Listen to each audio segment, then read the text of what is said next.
So, Abidemi, you were talking about living with the Inuits in northern Canada. What were some things that they do differently, like, for example, food or games or traditions? Food was a big thing that was different there. They eat a lot of meat, I could say, if I could say that, from the sea. So because they're surrounded by the sea, they have access to a lot of food from there. They eat beluga, seal, whales, anything that's found in the sea. I think they basically eat it. And they eat just about all the parts of the animal. So that was quite interesting. That's so interesting. What does it taste like, seal and whale? Is it cooked? Sometimes they cook it, yes. They also freeze it. They have different ways of preparing it. Sometimes they do eat it raw. They say that's the best way to eat it, to get the most amount of energy from it. And sometimes they freeze it and they eat it frozen. They eat a lot of fish, frozen fish like that. Arctic char, delicious. And sometimes they boil it, but no, I don't think that's their preferred method of eating it. One thing to note is that the younger generation, they seem to prefer more the meat, beef, and meat that more everybody else eats now. Whereas the older generation, of course, they still prefer their traditional way of cooking and eating.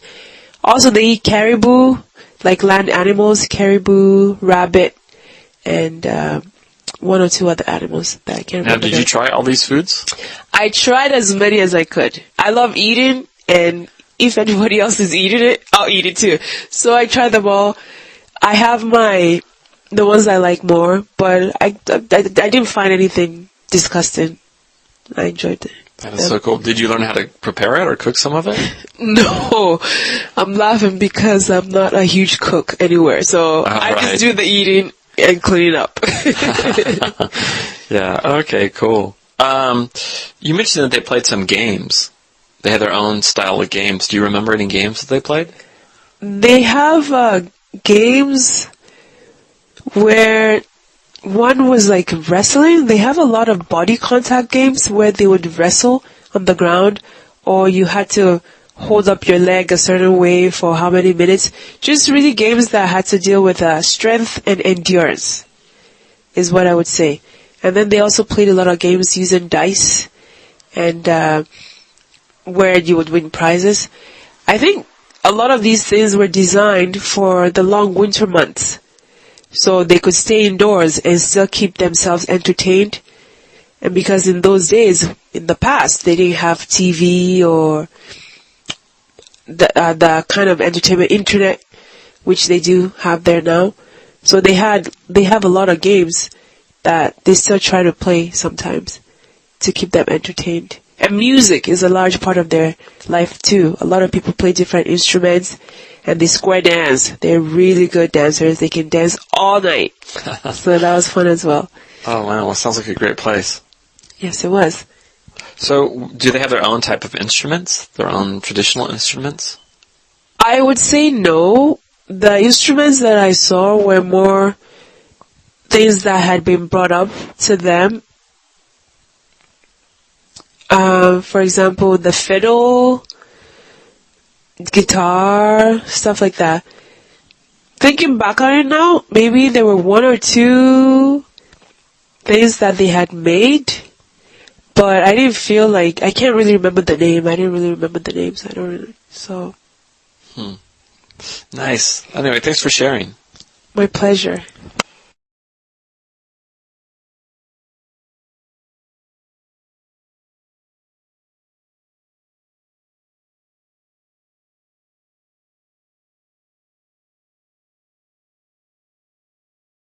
So, Sarah, do you play any musical instruments?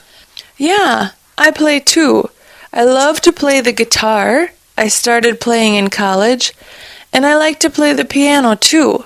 I started learning the piano when I was really young. How about you? Oh, that's interesting. For me, I started playing the trumpet when I was really young, and I don't play it much anymore.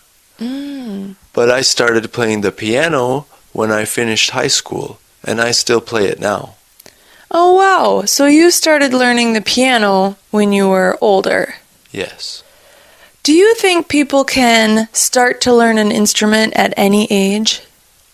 Yes, I think so. Do you have a theory about that? Yeah. I think that if people start to play an instrument when they're older, I think they enjoy it more because they chose to learn it. And I think they're going to play it longer. But if you have to learn an instrument when you're younger, I think you won't continue playing it. Because you have to practice for homework or something like that. Yeah. I have 5 brothers, and we all learned to play the piano. But as soon as my brothers graduated from high school and went away, they stopped playing the piano, and they don't play it now. In fact, they forgot everything. Oh, wow. Yeah. Well, I do think that music education is very important for children because reading sheet music is like reading a language, and children can learn it much easier than adults learn. So, no matter what instrument you play, if you're a child, you learn how to read music. And I think, too, it's really important for kids to be a part of a group like that. For example, singing in the choir or playing music in the orchestra. I think it's really good for kids to learn to work together and make music as a team. I have some really good memories of being a young kid in orchestra. Me too. I was also in choir and orchestra and marching band. So I don't play the orchestra instruments anymore, and I don't play the marching band instruments anymore, but I'm very glad that I had the experience of learning to read music and learning to work together as a team. That's true, me too. Okay, I changed my mind. Even little kids, they should learn how to play a musical instrument.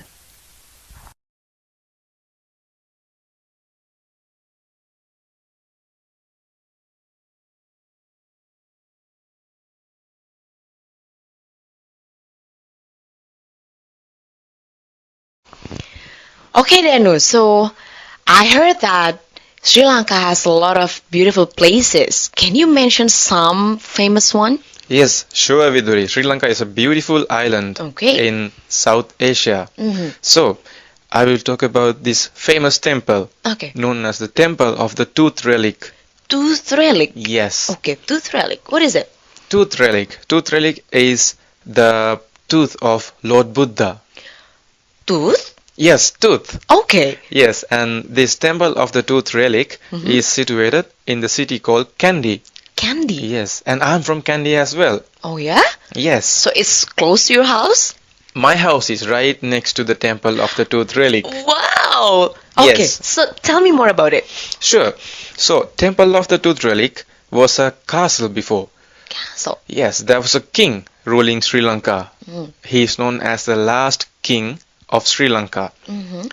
So, in Sri Lanka, to become the king, you should possess the temple of the... you must possess the Tooth Relic. Okay. So, if you want to become the king, or if you want to overthrow the current king, you just have to go and get the Tooth Relic. Wow, interesting. Yes. Okay. But since Sri Lanka is a Buddhist country, the people respect and worship the Tooth Relic. So there are like proper offerings and proper people assigned to take care of the Tooth Relic in this temple. So it's a very famous place in Sri Lanka as well as around the world. For example, in August, there is the biggest festival in Sri Lanka, the display of the Tooth Relic. Okay. So there are so many elephants walking in the street in colorful dresses, illuminated, and so many traditional dancers. Okay. And there is this special tusker. You know tusker, right? Tusker. Yes, the elephant Yeah. with tusks. Okay. So this tusker will carry the tooth relic. Whoa. Yes, the tooth relic is in a special casket, Okay. a golden casket. And they will display the golden casket around the streets of my city.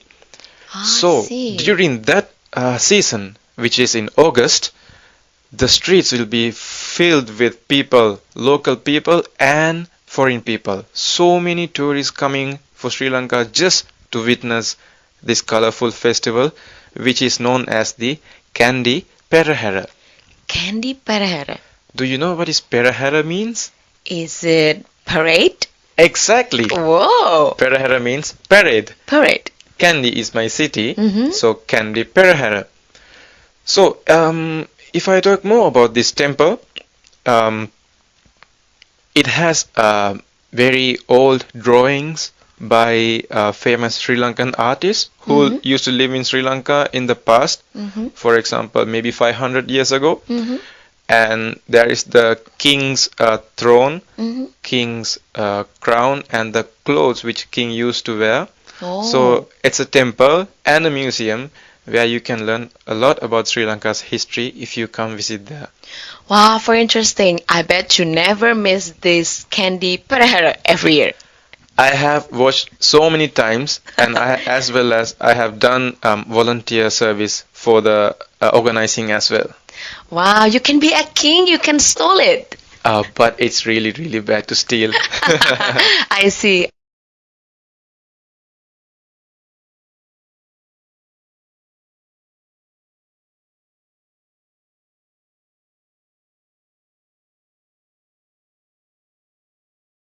Now, can you tell me more about another famous place in Sri Lanka? Sure, as I mentioned before, Sri Lanka is a beautiful island. Yes. So, Tooth Relic and the city of Kandy is right in the middle of Sri Lanka.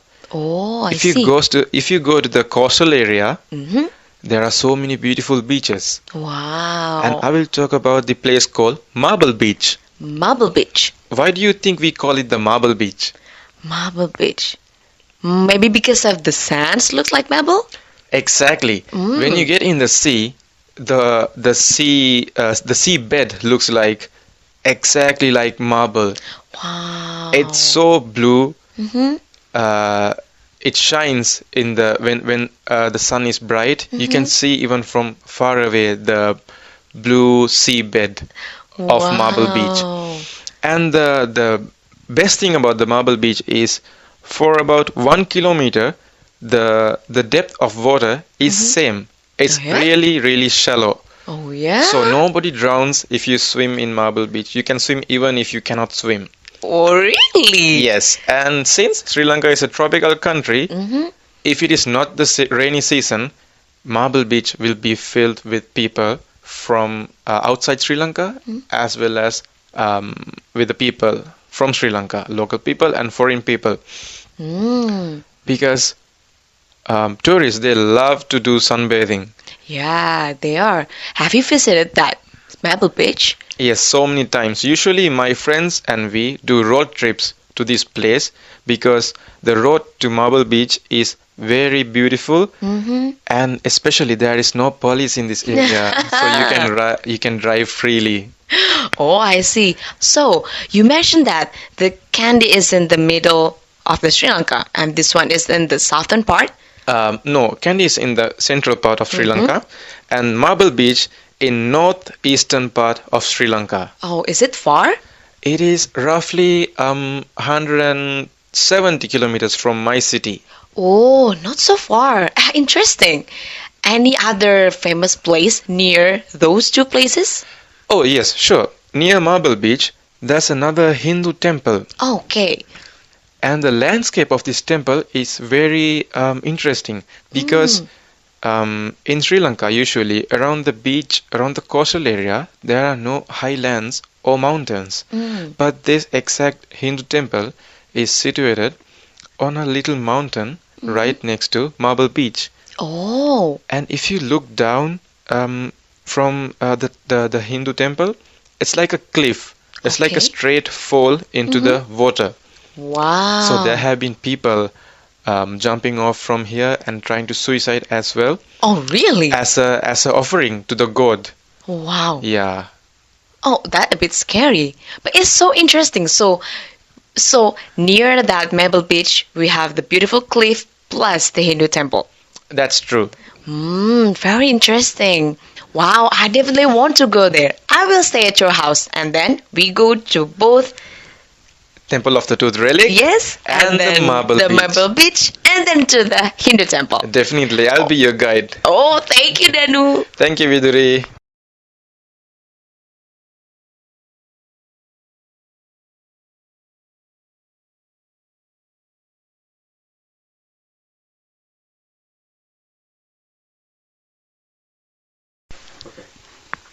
So, Gilder, we're both teachers Yes. and we both live and work abroad, right, Yes. from our home countries.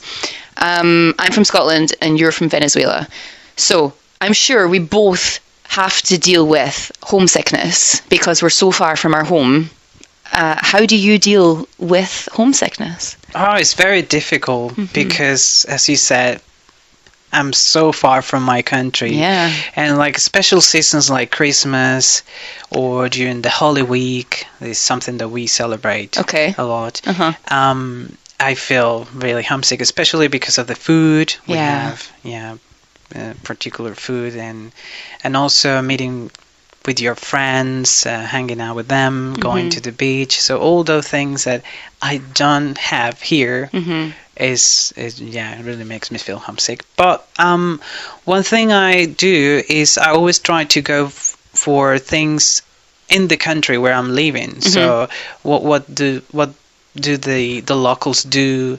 Is there any interesting? And it's a sort of like an adventure because you're doing something new, so you're kind of replacing something that you're used to do Yeah. by something new. So in a way, it's nice dealing with homesickness. Yeah.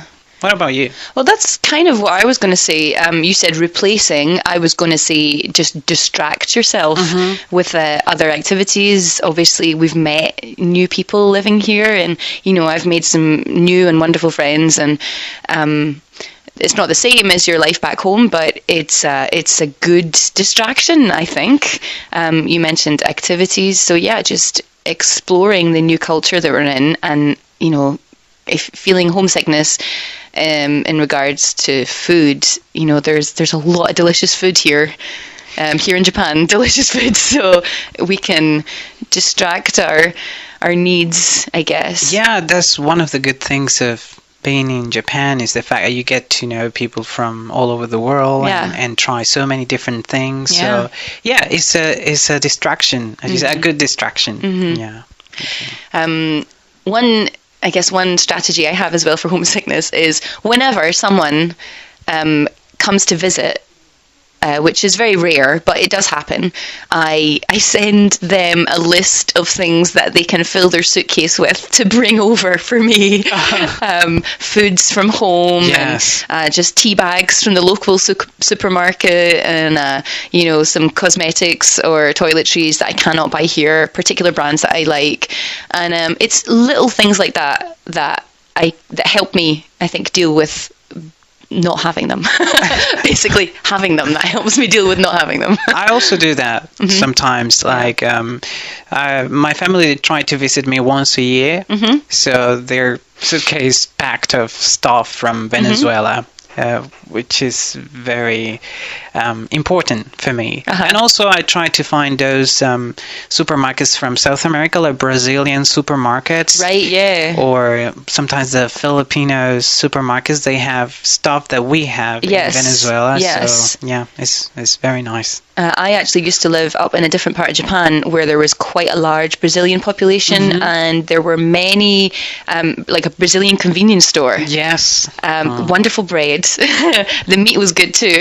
Yeah. Lots of really good products. So I guess a shop like that would help you in particular. Yes, I guess Brazilians, they don't have the same issue that we have with homesickness because they can get a lot of stuff from Brazil here That's in Japan. true. Yeah. Well, of course, there are international stores around. I'm lucky enough to, even in a small city like this, I have an international store that's reasonably close. So there are a few products that I feel happy about, I guess. Maybe I wouldn't even buy them at home, but when I see them in the shop here, I feel like, I can't get other things, so I'm going to buy these biscuits. Likewise, something you can read. Yeah, that's true. Just peel the language sticker off the top and read the English below. Yeah, there are different ways to cope with it, I think. Yes.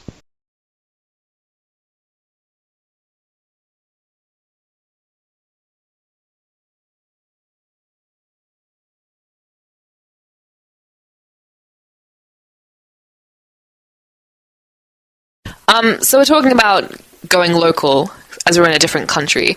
How much of the local culture do you absorb? How much local, because we both live in Japan, right? Yes. How much in percentage, for example, how much Japanese food would you say you eat? Oh, I would say probably 80% of my food is Japanese food. Yeah, I like it because most of it is healthy and it's actually what I can get in the cafeteria at work. So, yeah.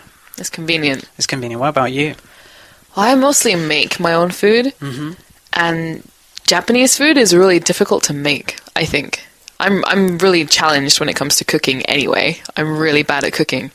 And to have to try and learn a new style of cooking is just too much for me. I'm really lazy.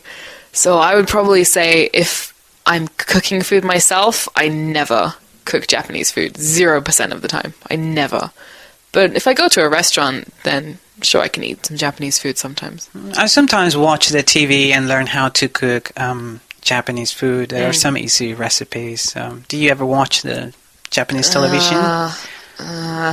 There's I tons try, but yeah, like you said, it's a lot of cooking programs. There's a lot of that was what I'm about to say. Tons of cooking TV shows, programs. Yeah, and I watch cooking programs and I just get angry that I can't cook.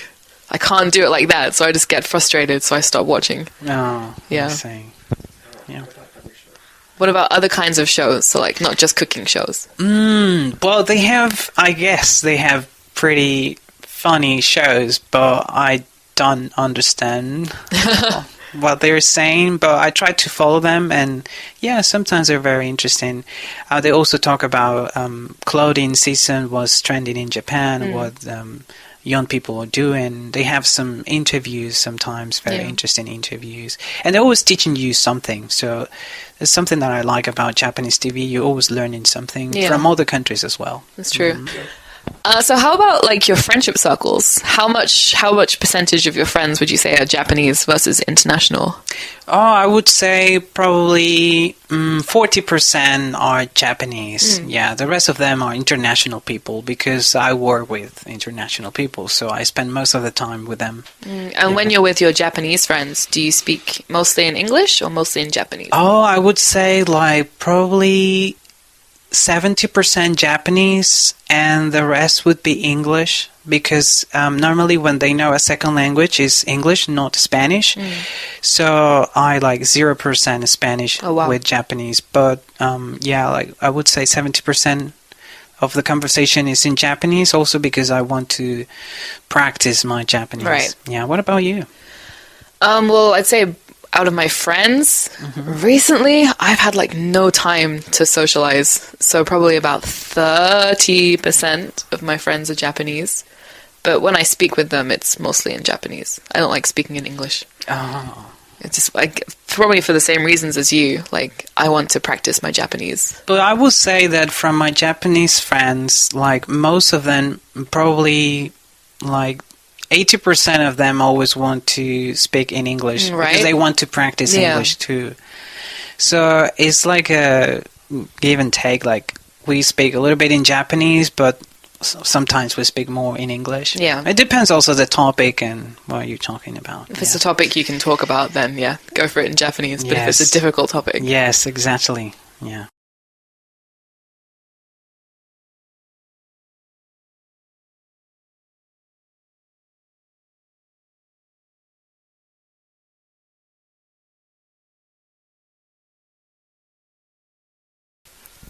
So, do you think that we should send people to Mars or the moon to spend all this money on space travel? Well, I think we should. Space travel can give people hope for the future. And space travel can unite people from different countries for a common goal. But do any countries work together to travel in space? Oh, certainly. The International Space Station has astronauts from different countries working together. And I think that a joint effort is the best way to do space missions. I think that we could go back to the moon and learn much more by going there than we can learn if we don't go there. I see what you mean, but I think we could learn more and we could improve more if we can help the people on Earth. Think of everything we could learn from the children that can't get an education these days. Maybe the next Einstein is a poor little girl who doesn't have the money to go to school. If we spent more money on school and clean water and vaccines, maybe we could learn more from ourselves than from going to space and going to Mars. I agree with you that more money should be spent on education, but we don't need the next Einstein if we're not doing space travel. The problem is, what are people with money willing to spend it on? I think that it would be nice if we could have all the rich countries spend money on education for poor people. But if you look at the numbers, the cost of one space mission is much cheaper than the things we spend money on now. Like what? Well, the first example that comes to mind is war. One day of war is so expensive for all the governments and militaries that are involved. One day of war costs more money than one space mission. But war goes on and on for days. Yeah, and years. So if you think about the money in terms of so the money for a space mission seems expensive by itself, but when you compare it to other things, it's actually kind of cheap. I see what you're saying. You're comparing the cost of space travel to war, but I would compare the cost of space travel to the cost of, for example, getting rid of malaria. I think we could get rid of a terrible disease like malaria for as much as we would spend on a trip to Mars. Getting rid of malaria or going to Mars. Well, of course, I would also choose that we should get rid of malaria. Maybe we'll have to agree to disagree. We might have to disagree this time. Okay.